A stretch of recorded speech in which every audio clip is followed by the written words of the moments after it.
Baik, selamat pagi Bapak dan Ibu sekalian. Terima kasih sudah bergabung bersama kami di Philip Morning Market Call edisi 2 Agustus 2021. Dan mengawali bulan Agustus ini ya, kami akan memulai Philip Morning Market Call edisi pagi hari ini dengan update perkembangan dari indeks regional Asia, kemudian Eropa, dan juga penutupan dari Wall Street. Dan selanjutnya mungkin nanti kita akan bahas tentang pergerakan dan juga update komoditas.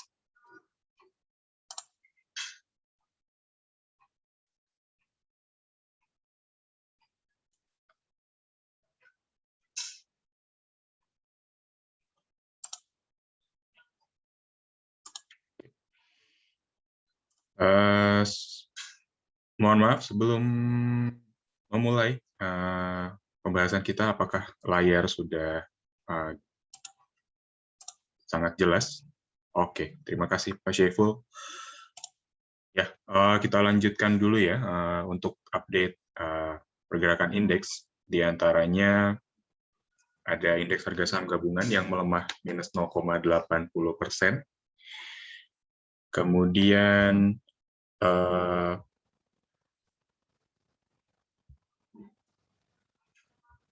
hal ini sebenarnya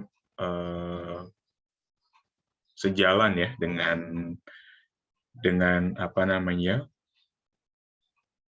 revisi pertumbuhan ekonomi Indonesia ya yang kembali diturunkan oleh IMF ke level 3,9%, menimbang pandemi COVID-19 yang belum kondusif di negeri ini. Dan hal itu sejalan dengan proyeksi ekonomi dari pemerintah yang mencatatkan atau yang memproyeksikan pertumbuhan ekonomi di sekitar 3,7 sampai 4,5%. Walaupun di samping itu, berita dari tapering off yang belum bisa dipastikan kapan akan mulai dijalankan oleh The Fed sebenarnya menguntungkan untuk pasar emerging market, dan memang untuk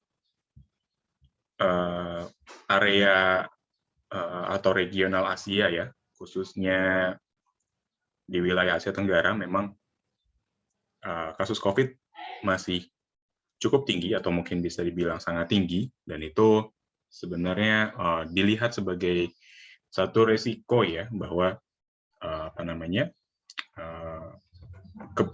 pertumbuhan atau pemulihan ekonomi di Asia Tenggara ini ada kemungkinan untuk terganggu ya akibat dari pandemi COVID-19.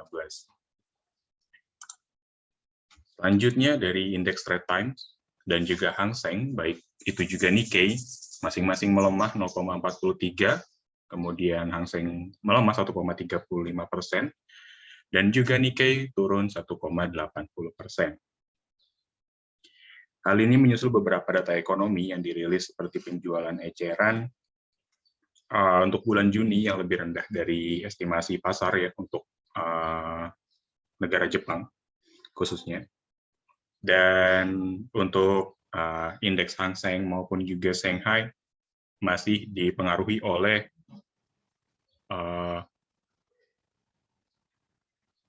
rencana pemerintah yang masih akan terus mengusut ya adanya kasus atau tindakan monopoli ya, dan juga adanya pemangkasan atau pembatasan pembiayaan untuk sektor real estate dan juga sektor edukasi. Selanjutnya dari indeks regional Eropa, di mana FTSE melemah 0,65%, selanjutnya DAX melemah 0,61%. Pelemahan tersebut menyusul tingkat inflasi awal Juni sebesar 2,2% yang melebihi estimasi dari ECB atau tingkat yang ditetapkan oleh ECB untuk melakukan adanya monetary easing atau ya pelonggaran moneter ya ke depannya. Dan kenaikan inflasi ini baru terjadi dan melebihi dari ekspektasi European Central Bank, sehingga ECB saat ini ingin mencoba melihat apakah inflasi yang terjadi bersifat transitory ataupun memang sudah mengarah kepada tingkat inflasi yang lebih tinggi. Nah, ini yang dikhawatirkan akan memicu adanya penurunan atau pengurangan nilai pembelian surat utang yang dilakukan oleh ECB. Selanjutnya untuk Dow Jones dan juga S&P dan Nasdaq masing-masing melemah 0,42, 0,54, dan 0,71%. Yang disebabkan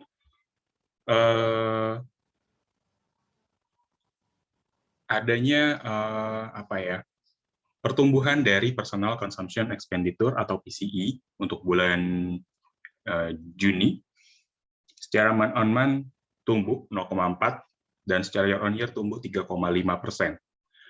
PCE ini adalah satu indikator ekonomi yang digunakan oleh The Fed untuk mengukur tingkat inflasi yang terjadi atau menjadi gambaran awal untuk inflasi pada bulan itu. Dan di sini inflasi masih tumbuh, atau mungkin menunjukkan data dari PCE itu menunjukkan adanya inflasi yang masih tumbuh di bulan Juni, dan itu sedikit mengkhawatirkan dari investor ya, karena pandangan awal dari The Fed bahwa inflasi yang terjadi saat ini adalah inflasi yang bersifat sementara atau transitory. Namun di sini tingkat inflasi masih sustain atau stabil untuk terus meningkat, dan ini bisa dikhawatirkan adanya atau setidaknya dibukanya dialog untuk kebijakan tapering off atau monetary policy selanjutnya. Untuk berita komoditas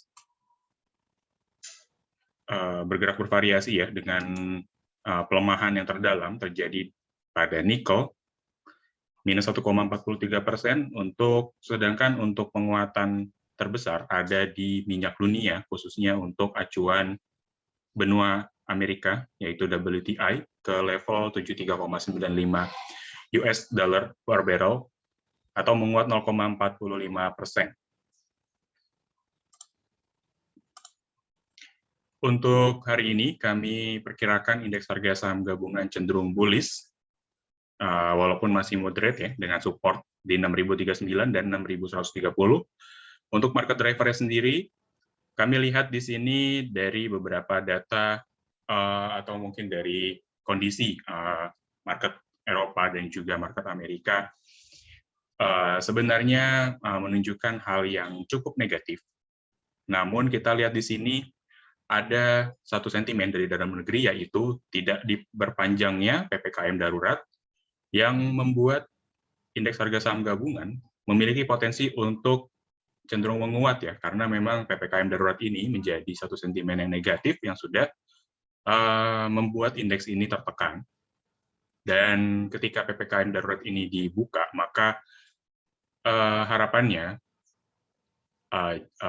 jalur pemulihan ekonomi Indonesia akan kembali kepada jalur yang sebelumnya dibentuk ya, karena memang di awal tahun kan beberapa data ekonomi seperti manufacture, kemudian juga retail sales sudah mulai tumbuh, namun dengan adanya PPKM darurat dan juga akhirnya PPKM level 4 sedikit mengganggu ya laju pertumbuhan ekonomi.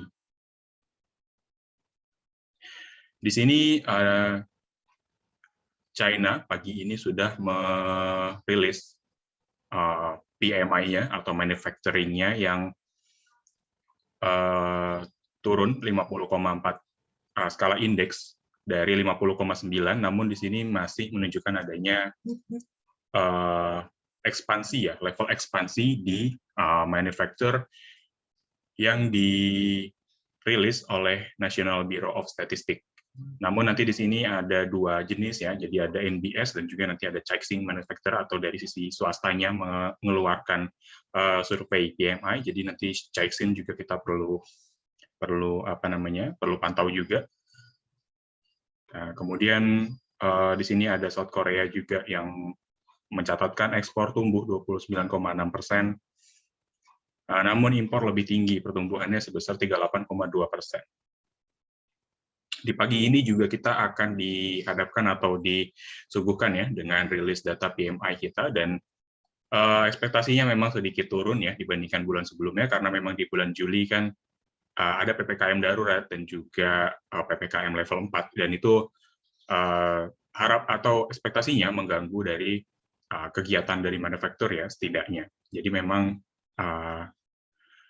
konsensus dan juga forecast-nya memang lebih turun dari bulan sebelumnya. Untuk perdagangan,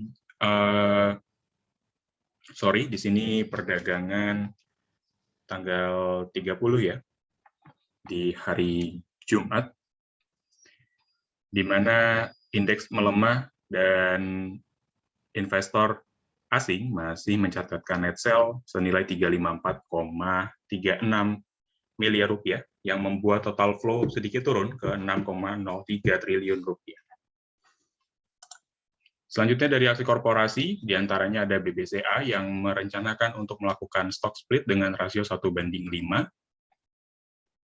Selanjutnya ada KLBF yang merevisi pertumbuhan penjualannya menjadi 7-10%.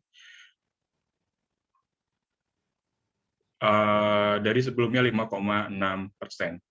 Jadi KLBF menaikkan target pertumbuhan penjualannya di tahun ini, melihat kebutuhan dari obat-obatan dan juga produk kesehatan yang masih dibutuhkan ya dari sisi dalam negeri juga, karena kita masih dihadapkan dengan lonjakan kasus COVID, dan itu dilihat sebagai adanya peluang untuk meningkatkan revenue dari Kalbe Farma. Selanjutnya dari Medica Loka Hermina yang mencatatkan net income tumbuh 422,5% ke 544,65 miliar rupiah selama semester pertama tahun 2021. Untuk perdagangan pagi hari ini atau mungkin untuk perdagangan hari ini, kami salah satunya merekomendasikan Excel yang masih layak untuk dibeli, walaupun sudah ada penguatan yang cukup signifikan di 2 hari perdagangan kemarin. Namun kita lihat di sini dengan adanya tren yang masih cukup positif, kami lihat Excel peluang untuk bergerak mendekati level resisten di 2.800, dengan sebelumnya rekomendasi kita trade buy di 2.650, atau mungkin bisa kita manfaatkan buy on weakness untuk mendapatkan harga yang optimal. Kemudian untuk target price pertama di 2.800 dan target price kedua di 3.070. Untuk stop loss-nya kami tetapkan di 2530, karena memang ketika level tersebut tertembus atau dicapai, maka tren atau asumsi bullish trend yang kita lihat di awal bukan lagi menjadi bullish trend, namun di sini ada kemungkinan untuk menjadi bearish trend. Jadi perlu diwaspadai untuk level stop loss tersebut.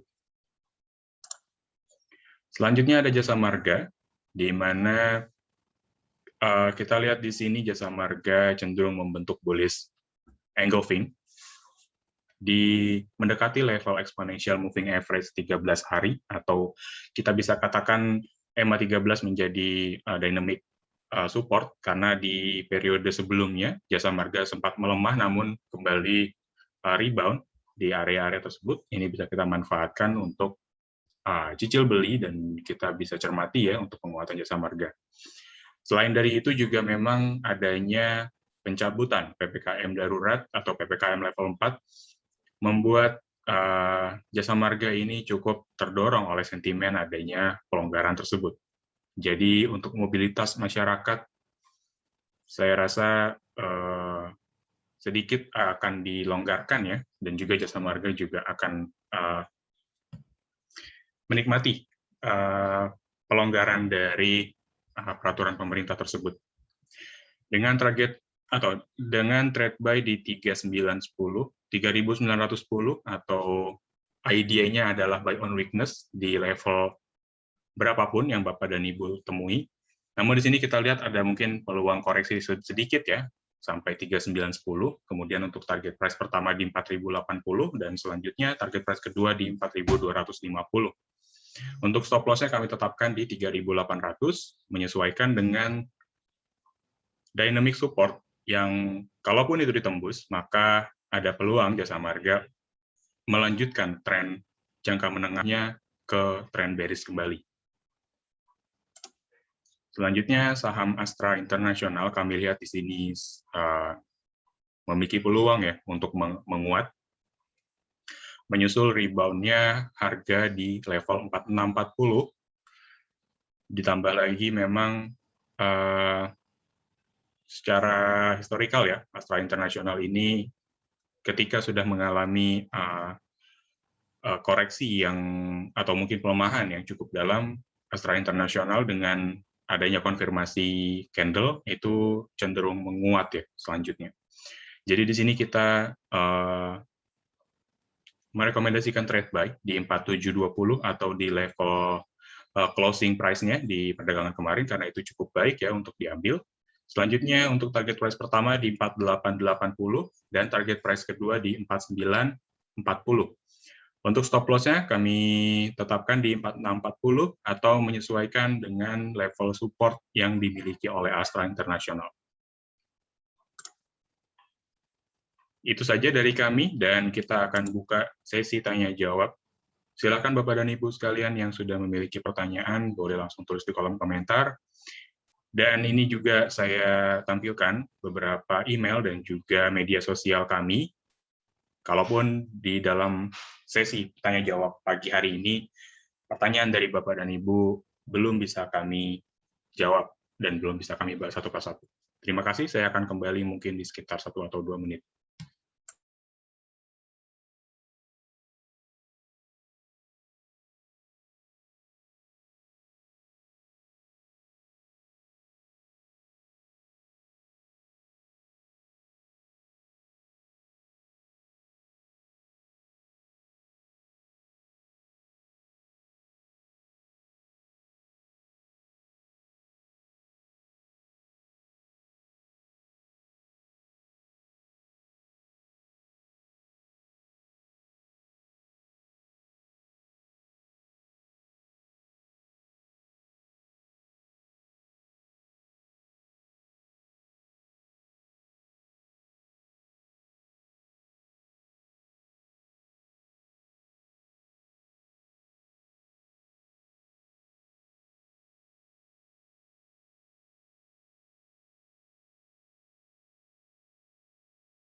Oke, terima kasih Bapak dan Ibu yang sudah menunggu. Oke, kita langsung saja masuk ke sesi tanya jawab. Di sini ada yang menanyakan tentang Java dan juga Pewon ya. Jadi seperti biasa saya mungkin mengambil terlebih dahulu ya pertanyaan dua saham dulu dari masing-masing pertanyaan. Nanti kalaupun ada waktu yang cukup untuk kita bahas, saya akan kembalikan lagi nanti ya untuk ke pembahasan yang belum dibahas sebelumnya. Mungkin di sini ada saham Java. Kalau kita lihat di sini Java pertama ya dari jangka menengah kalau kita mau analisa. Di sini Java memang punya level support yang tidak bisa dijauhkan ya atau bisa ditembus. Namun untuk perdagangan kemarin di bulan Juni, level dynamic support ini di level EMA 90 sudah ditembus oleh Java. Jadi tren bullish yang sudah terjadi sejak tahun lalu itu sudah terpatahkan dan juga mulai menjadi bearish reversal. Jadi ini ada tren yang sudah berbalik arah ya, dan ini cukup dikhawatirkan karena ketika bearish ini sudah terjadi, mengakhiri dari fase bullish-nya, ada kemungkinan Java akan melanjutkan tren bearish-nya. Asumsi pertama adalah Java memiliki dynamic resistance di EMA 24 hari yang menjadi level dynamic resistance yang cukup kuat untuk menahan laju penguatan Java ke depannya. Ditambah lagi untuk candle yang terjadi kemarin, yang menunjukkan adanya tekanan jual yang cukup kuat ya. Ini kami rasa menjadi satu sentimen yang kurang baik juga ya, mungkin untuk di perdagangan pagi hari ini, walaupun stokastik sudah bergerak mendekati area oversold atau jenuh jual. Mungkin kita bisa lihat adanya pergerakan dan juga candlestick yang akan terbentuk di perdagangan minggu ini. Dan kalaupun ada technical rebound yang terjadi di Java, saya rasa untuk trading idea-nya masih dalam rentang waktu yang pendek, karena Java kami rasa akan bergerak di bawah EMA 24. Masih seperti itu, jadi mungkin untuk time frame-nya cukup pendek ya untuk trading di Java. Untuk saat ini belum bisa kita rekomendasikan apakah bisa beli atau tidak.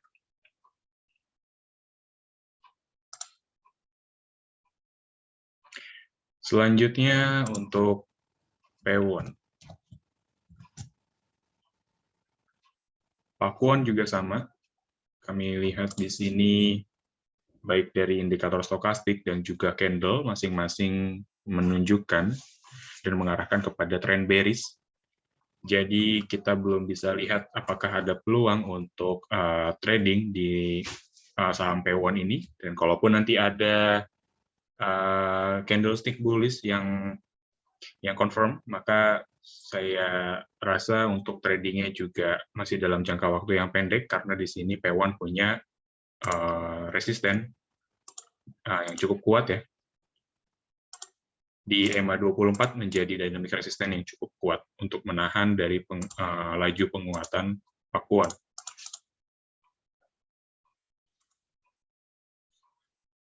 Selanjutnya di sini ada yang menanyakan analisa Kino dan PYFA. Untuk Kino pertama kami lihat dari tren jangka menengahnya ya. Kino ini memang sempat memiliki pola ketika harga sudah terkoreksi cukup dalam dan kemudian harga berbalik arah, maka ada peluang untuk menguat ya. Namun di sini kita lihat Kino punya level atau mungkin kita bisa asumsikan di sini level high dan high selanjutnya tidak begitu tinggi untuk dicapai. Jadi ada kemungkinan tren lainnya juga turun ya ke level ini. Jadi memang level-level saat ini menjadi sudah menyentuh level tren lainnya ya. Ini bisa dicermati dan mungkin cukup riskan ya, kalaupun kita sudah atau baru ingin masuk ke saham Kino. Namun kalaupun sudah memiliki saham ini, saya rasa level-level mendekati level 2650 atau mungkin nanti di 2700 bisa dilakukan ya aksi jual ya. Memang di sini juga stokastik sudah bergerak di fase overbought ya. Jadi ini semakin mengkonfirm adanya pelemahan yang mungkin akan terjadi di Kino karena memang sudah mendekati level resisten dan juga tren lainnya sudah tersentuh. Seperti itu.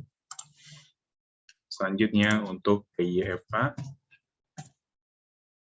Untuk PYFA, kami rasa trennya masih cukup baik dalam jangka pendek, dan memang indikator masih cukup baik juga menunjukkan adanya tren bullish.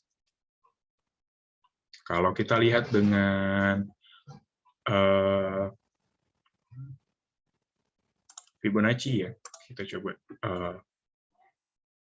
kita coba ukur dengan rasio Fibonacci. Ya, memang saat ini PYFA sudah hampir menyentuh resisten di 1160 atau di rasio 0,5. Dan kalaupun saya rasa level ini masih bisa ditembus lagi oleh PYFA, dan nanti mungkin selanjutnya level yang akan dicapai di level 1200 ya, atau mendekati level rasio Fibonacci 0,618 atau menjadi golden rasionya untuk indikator Fibonacci retracement. Selanjutnya, analisa tentang BBNI dan BMRI. Untuk saham BBNI, dengan candlestick yang belum bisa kita lihat kapan ujung dari tren bearish jangka pendeknya, saya rasa untuk saat ini belum bisa direkomendasikan untuk buy.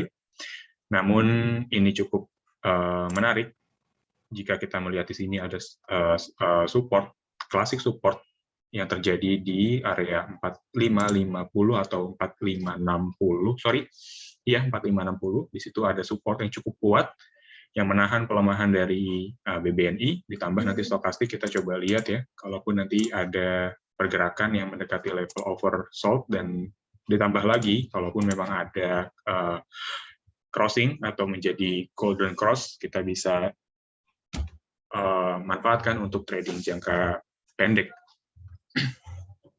Kami lihat di sini BBNI kecenderungannya akan tertahan di bawah EMA 90. Jadi ketika nanti ada technical rebound yang terjadi, kami sarankan atau kami lihat mungkin ada peluang harga akan bergerak mendekati EMA 90 kembali. Seperti itu. Jadi saat ini belum layak ya, atau belum cukup untuk dicermati untuk dibeli. Kalaupun nanti kalaupun nanti ada satu candlestick bullish, itu perlu kita waspadai juga ya, karena masih ada potensi untuk melemah ya sebenarnya.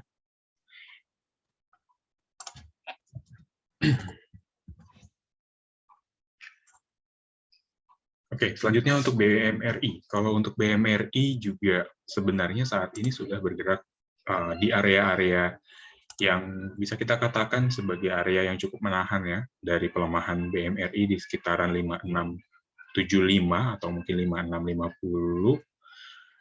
Itu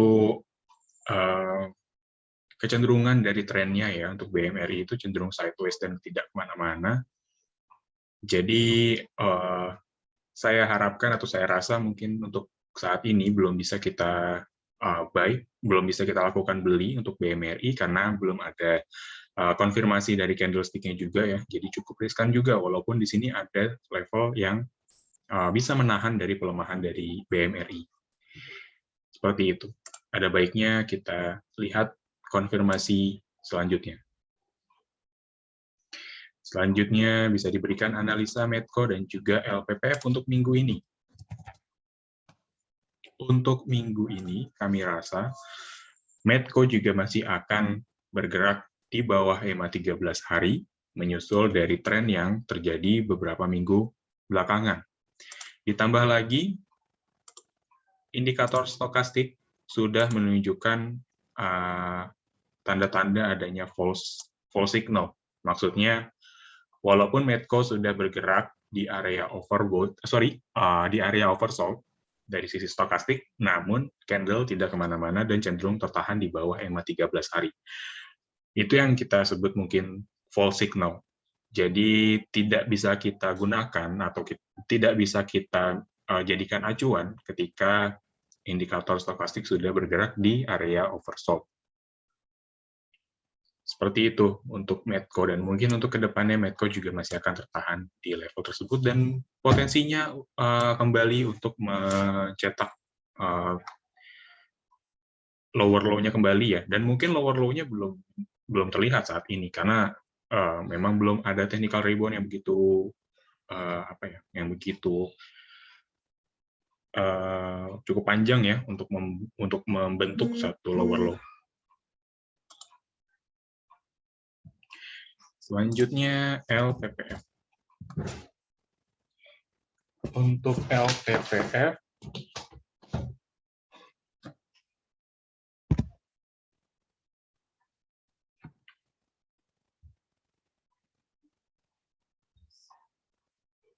Oke, mohon maaf, di sini ada salah satu komen yang menuliskan layar tidak berubah. Apakah saat ini sudah berubah? Mohon respon dari Bapak dan Ibu, apakah layar sudah tertangkap dengan jelas? Kalaupun nanti belum ada atau ada gangguan, saya rasa oke. Terima kasih. Ya, jadi mungkin gangguannya sudah lewat ya, dan sudah mulai normal lagi. Ya, kita lanjutkan saja untuk pembahasan LPPF. Kalau dari LPPF, kita lihat memang masih cenderung akan rebound ya di EMA 90 hari, karena itu masih menunjukkan adanya satu tren yang mencoba untuk reversal ya.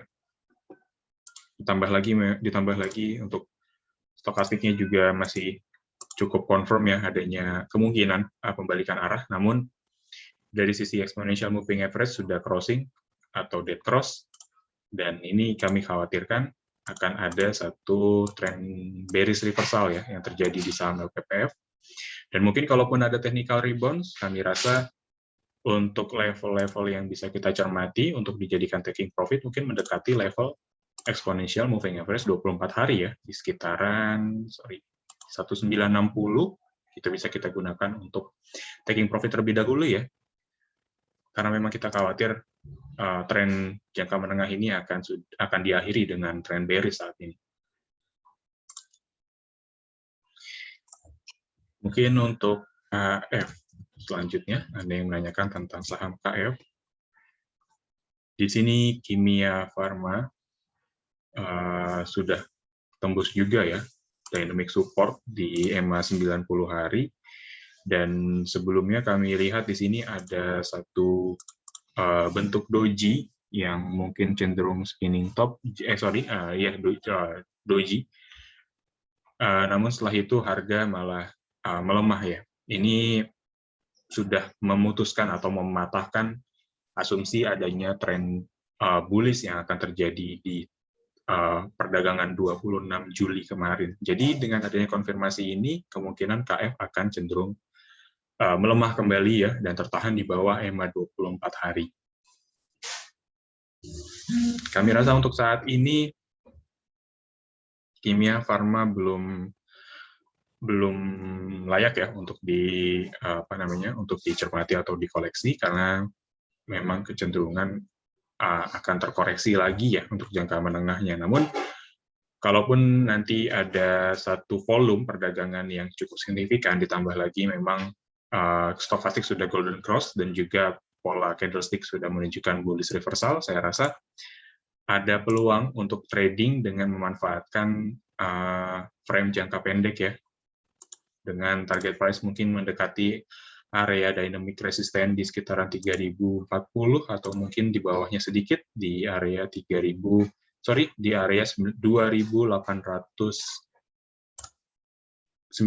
atau 2900.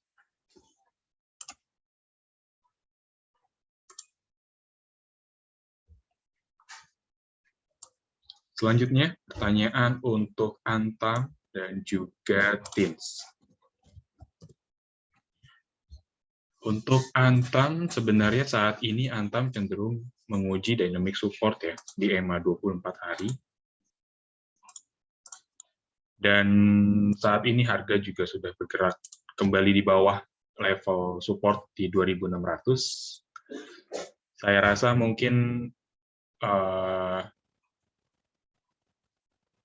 dari trennya ya, saya rasa Antam ini sedang mencoba menguji dynamic resistance, dan dynamic support, dan kalaupun nanti dynamic support EMA 24 ini ditembus, saya rasa Antam akan kembali bergerak ke EMA 90 hari, dan untuk fase bullish trennya saya rasa sudah berakhir ya, karena memang sudah kembali bergerak melemah ya. Walaupun di sini Antam sudah bergerak di area oversold, namun untuk candlestick-nya belum menunjukkan adanya satu bullish reversal, karena memang di sini ada false signal, di mana bullish sudah terjadi, namun setelah itu harga cenderung melemah ya, dengan disusul candlestick yang cukup panjang ya di perdagangan 30 Juli kemarin. Jadi cukup beresiko. Selanjutnya di sini ada TINS. Kalau untuk TINS secara teknikalnya masih cukup baik ya dibandingkan Antam. Karena di sini sudah ada rebound di area dynamic support. Ditambah stokastik sudah bergerak oversold dan juga golden cross.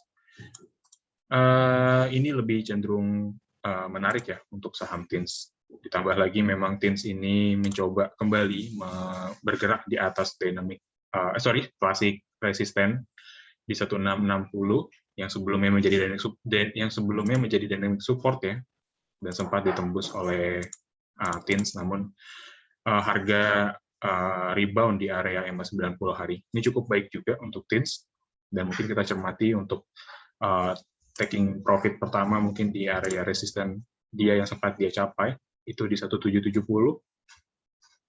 dan selanjutnya mungkin untuk resisten kedua di area atau di level 1930 atau 1925, sorry. Seperti itu. Jadi TINS lebih menarik ya daripada Antam secara teknikal. Kemudian pertanyaan selanjutnya, bagaimana dengan SIMP dan juga SMRA? Untuk SIMP kami lihat tren saat ini cenderung bergerak di atas EMA 24 hari, namun stokastik sudah cukup menunjukkan adanya penguatan harga yang cenderung tertahan ya. Jadi untuk SIMP kami lihat di sini ada sedikit peluang untuk melemah dan bergerak kembali di bawah EMA 13 hari seperti pergerakan sebelumnya. Jadi ini perlu diwaspadai karena jangka menengahnya masih dalam fase bearish. Jadi ini kita asumsikan sebagai titik yang cukup riskan ya untuk terjadi pelemahan selanjutnya.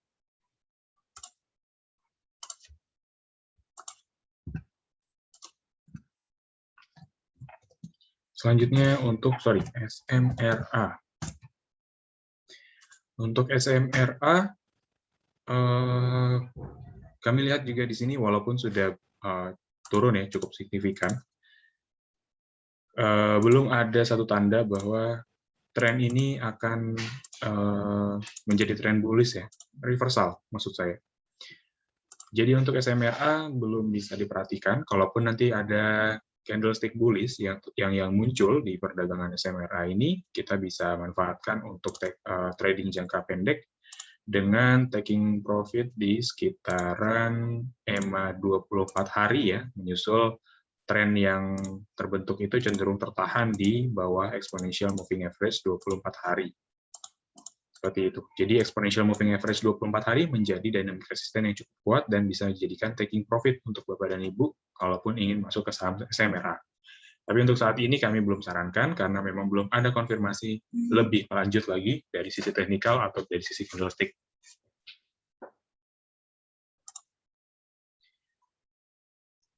Kemudian ada yang menanyakan tentang bagaimana BRIS dan juga Medco.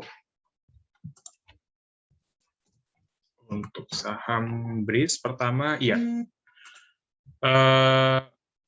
Sebenarnya ada baiknya BRIS ini terkoreksi terlebih dahulu ya, karena memang kita mengharapkan adanya adanya koreksi terlebih dahulu di saham BRIS, dan kita bisa manfaatkan juga ya ketika ada satu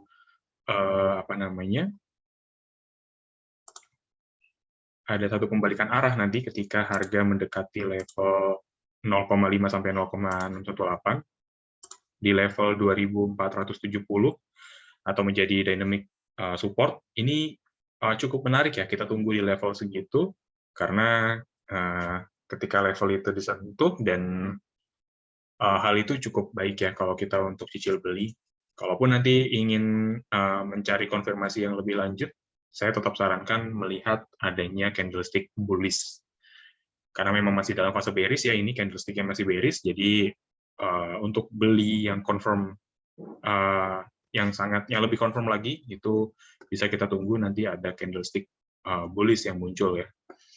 Kalau dari sisi teknikalnya, dari grafik chart-nya, ini masih confirm adanya bullish trend ya. Seperti itu. Ini menarik untuk BRIS. Bisa dicermati Bapak dan Ibu, karena memang saat ini BRIS sedang memberikan harga yang lebih baik dari harga sebelumnya, karena harga cenderung menguat ya, dan terus menguat, sehingga kita tidak bisa mendapatkan harga yang lebih baik.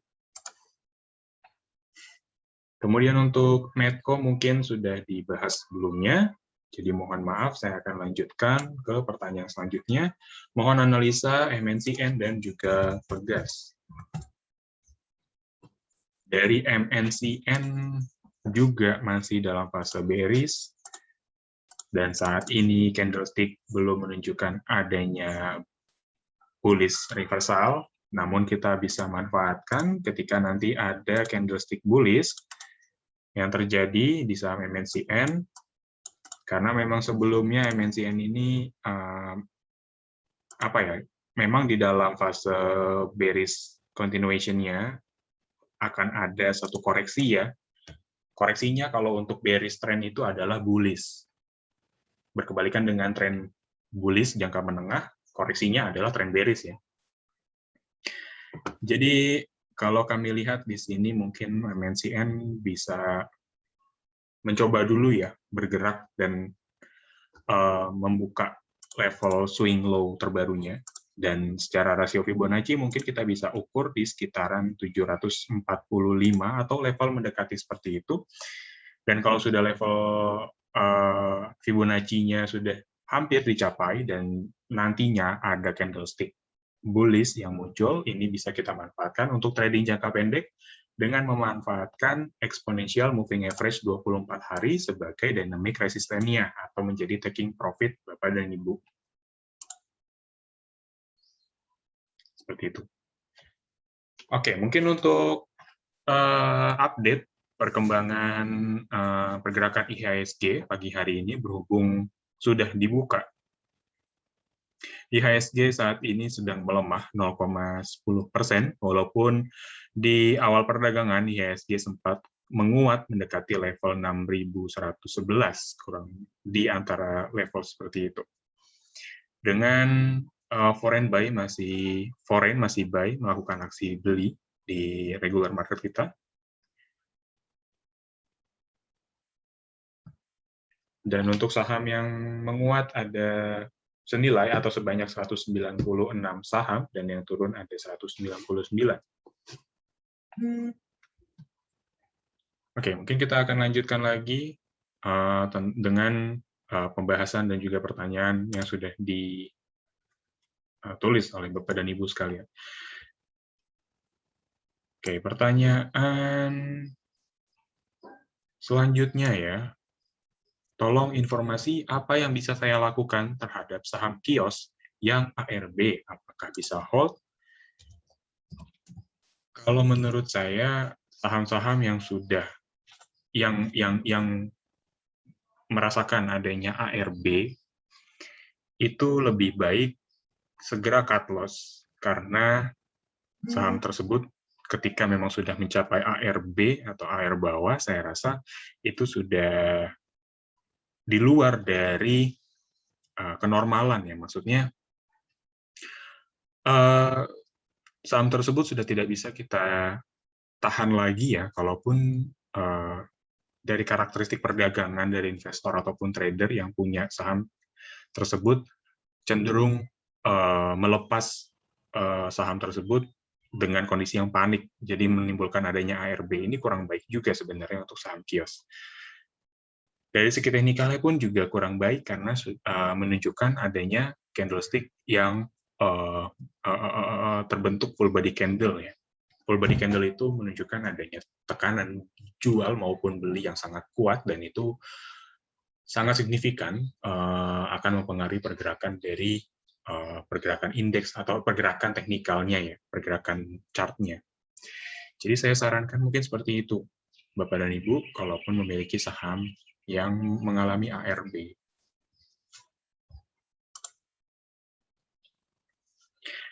Selanjutnya, era penutupan Jumat kemarin 660. Apakah mampu menembus level resisten berikutnya hari ini dan bullish trend? Oke, untuk era, kami rasa di sini di perdagangan Jumat kemarin ya, ini ada Doji Dragonfly yang membentuk ekor yang panjang ketika harga terkoreksi cukup dalam, harga kembali tertahan dan kembali menguat di level pembukaan. Ini ada satu indikasi bahwa investor sebenarnya masih cukup baik menyambut atau melihat saham era ini untuk dijadikan pilihan trading maupun investasi. Dan kami sarankan mungkin kalaupun kalau kita coba lihat ya dari dynamic support ataupun resisten, sebenarnya era ini punya dynamic resisten di 725. Masih cukup panjang ya untuk dicapai. Namun kalau kita lihat dari rasio Fibonacci, sebenarnya era ini sudah mencapai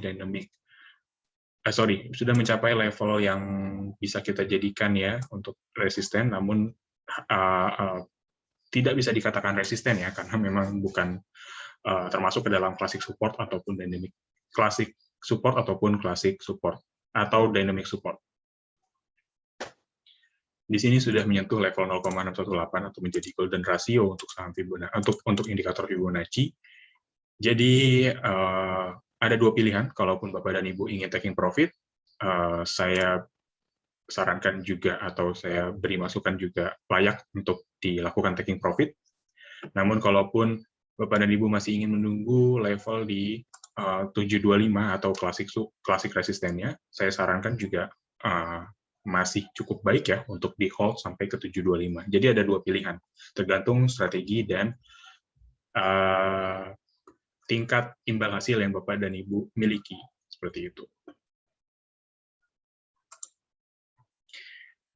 Oke, selanjutnya TINS. Mungkin TINS sudah kita bahas. Mungkin selanjutnya kita akan bahas agro dan BRI Agro ya maksudnya ya, sorry. Mungkin di sini ada BRI Agro. Kalau untuk BRI Agro, dari candlestick ya, candlestick pattern ini menunjukkan three white shoulders yang saya rasa juga masih akan cenderung bearish ya selanjutnya, karena di sini ada formasi yang cukup kuat juga mengkonfirmasi adanya trend bearish yang terjadi ke depan. Saat ini memang agro mencoba bergerak di dynamic support. Kalau boleh saya coba tandai di sini, sorry. Oke, nah ini ya, agro sedang mencoba menguji dynamic support yang sebelumnya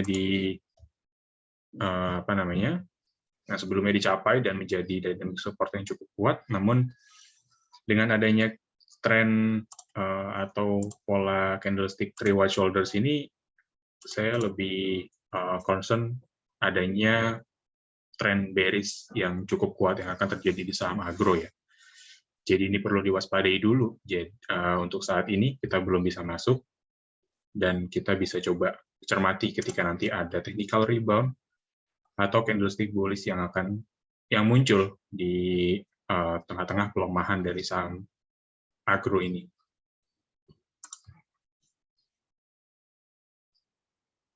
Selanjutnya di sini ada yang menanyakan tentang analisa AALI dan juga BBRI ya. Mungkin di sini ada pertanyaan, ada 4 pertanyaan, namun saya akan ambil saham-saham yang belum kita sempat bahas pagi hari ini, dan mungkin diantaranya ada 2 saham yang kita akan bahas. Untuk AALI, sebenarnya saya lihat di sini AALI cenderung akan melemah ya, karena memang ketika harga menembus level EMA 24 hari, setelah itu harga cenderung akan kembali melemah. Bahkan sebelumnya AALI ini memiliki dynamic resisten yang cukup kuat di EMA 13 hari. Jadi dengan adanya ditembusnya level seperti ini, saya rasa di sini masih ada peluang ya untuk terkoreksi terlebih dahulu, ditambah stokastik juga sudah bergerak di area overbought, seperti itu. Jadi perlu diwaspadai ya, patut diwaspadai. Selanjutnya BBRI. Kalau untuk saham BBRI juga sama, saya lihat saat ini BBRI punya level support dalam jangka pendek di 36 atau di 3.700, dan candlestick saat ini masih dalam fase bearish. Jadi saya rasa dengan adanya candlestick bullish yang terjadi kemarin ya, inverted hammer yang terjadi, itu belum begitu mengkonfirmasi adanya pembalikan arah untuk BBRI. Dan cenderung saat ini BBRI kembali ke dalam fase bearish-nya. Jadi ini perlu dikesampingkan dulu ya, karena apa ya, signal yang kita anggap kemarin sebagai signal bullish ini tidak terjadi ya, akhirnya nggak confirm adanya bullish reversal seperti itu.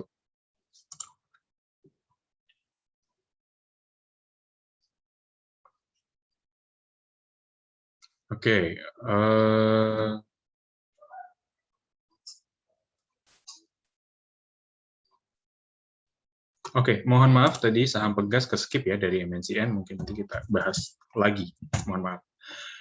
Oke, untuk saham Pegas juga sama ya, dengan tren yang masih dalam fase bearish, dan dari chart pattern juga belum menunjukkan adanya technical rebound ke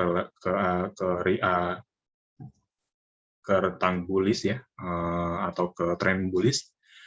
Jadi kami lihat di sini Pegas masih ada peluang untuk melemah, karena memang saat ini Pegas dari sisi candlestick-nya juga masih menunjukkan fase bearish ya.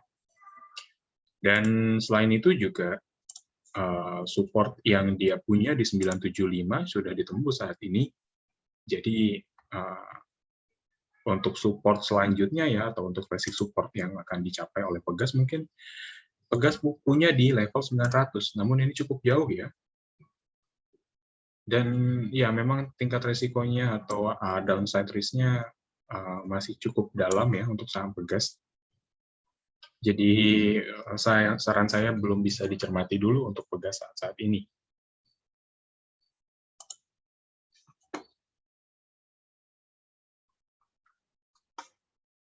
Oke, selanjutnya untuk saham BBYB ya. Ada pertanyaan untuk saham BBYB. Untuk BBYB kami lihat di sini punya klasik resisten ya di 10.010 maksud saya. Jadi dengan adanya kenaikan yang sangat-sangat signifikan ini ya di 3 hari kemarin, ya saran saya mungkin BBYB secara teknikal punya peluang untuk ke area 1010. Namun setelah itu ketika level mendekati area resisten, saya lebih cenderung mewaspadai adanya pembalikan arah dan koreksi yang juga akan signifikan di BBYB. BBYB juga punya sentimen di luar dari teknikal, yaitu adanya perubahan kepemilikan ya untuk saham Bank Neo, dan untuk pemilik sebelumnya yaitu Asabri sudah mulai melepas ya saham BBYB.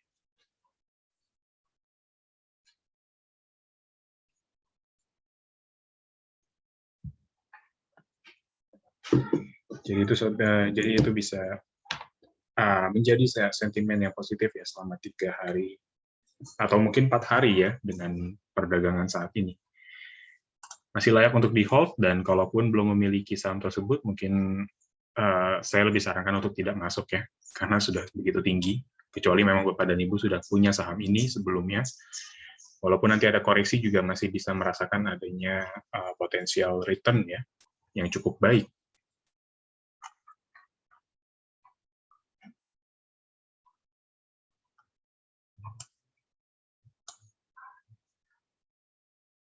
Selanjutnya pertanyaan tentang Waskita Karya. Untuk Waskita Karya, kami lihat di sini setelah adanya pergerakan harga yang mendekati level dynamic resistance di EMA 90, cenderung harga mengalami pelemahan ya, dan dari historical pergerakan Waskita ini akan membentuk swing low ya, yang baru, yang lebih rendah. Jadi kalau boleh saya lihat ya di sini ada satu pergerakan harga ya di rentang yang saya area yang saya kotaki ini, Waskita hampir sama ya dengan pergerakan saat ini, dan cenderung harga setelah itu membentuk pola lower low. Jadi untuk saat ini Waskita juga punya potensi untuk kembali melemah di sekitaran, mungkin kalau secara Fibonacci ya, kita bisa tarik mungkin supportnya ada di 800 untuk harga yang akan dituju pertama, dan kalau secara historical akan ditembus, dan dari Fibonacci mungkin akan mendekati level 660-an. Walaupun nanti tidak begitu akurat ya untuk pasti mencapai 660, namun harga cenderung akan bergerak mengarah ke level tersebut. Mungkin ada technical rebound mendekati area tersebut, bisa kita manfaatkan untuk trading jangka pendek untuk saham Waskita Karya.